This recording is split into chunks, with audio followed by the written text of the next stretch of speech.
Maybe you're hiding something, Mom snapped, stabbing her fork into the overcooked roast. Dad chuckled, swirling his whiskey. Or maybe he thinks he's too good for this family now. Claire smirked. Please. He probably spends all his money on himself. Their laughter filled the dining room. Sharp, echoing, familiar. The same laughter I'd heard as a kid, standing in that corner, clutching my broken science project while they praised hers. This time I didn't smile. I set my fork down slowly, deliberately. Actually, I said, my voice calm, there's something I've been meaning to tell you. The table went silent. 3 faces turned toward me. Suspicion in Dad's eyes, irritation in Mom's, amusement on Claire's. I reached into my jacket and pulled out the envelope, thick and official. Claire's smirk faltered.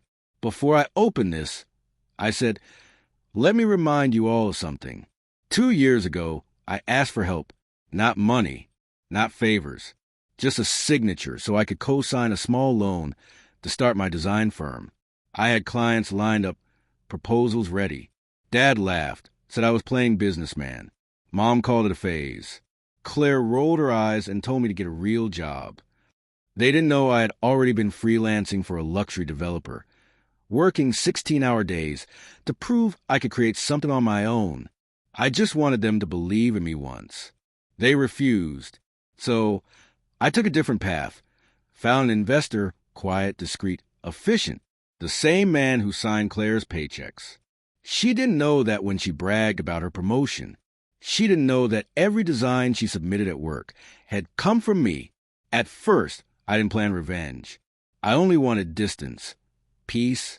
But 6 months ago, her name began appearing in architectural magazines alongside my designs, the ones I drew in the quiet hours of the night.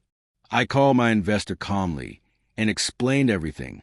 He didn't question me. He asked for proof. I sent it. Every file, timestamped, sketch, email. By morning, Claire was suspended. By the week's end, she was fired for plagiarism. She blamed a jealous coworker. I stayed silent until tonight.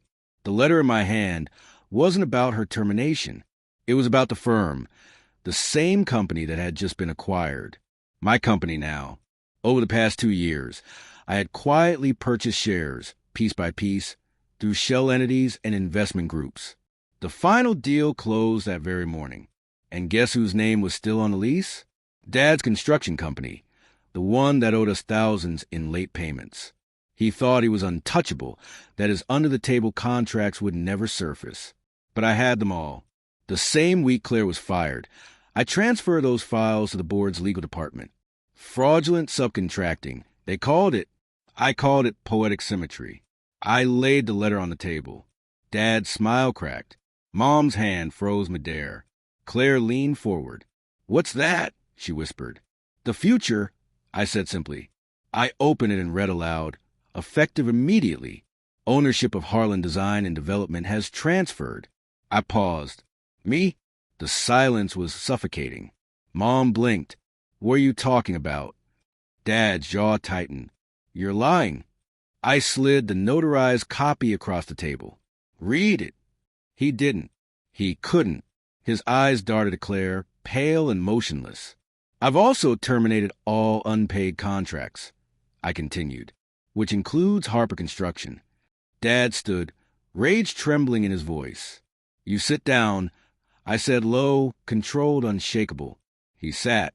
I turned to Claire. You stole my work, lied about it, mocked me for years. I just made sure the industry knew the truth, in your own handwriting. She swallowed. You ruined me. I leaned back.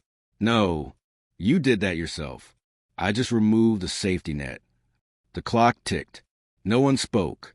Finally, I folded the letter, slid it back into the envelope, and stood. Mom's voice cracked behind me. Why would you do this to your own family? I stopped at the door. Because, I said, turning slightly, you did it to me first. When I walked out, the house was silent, except for the ticking clock. Outside, the air was cold and clean. My reflection in the car window looked lighter. For years, I tried to earn their approval, their love, their respect. But some debts aren't meant to be repaid. Some wounds don't need healing. They need closure. And tonight, I gave myself exactly that. I didn't destroy my family. I just built my own foundation on the ruins of theirs. Quietly, perfectly, permanently.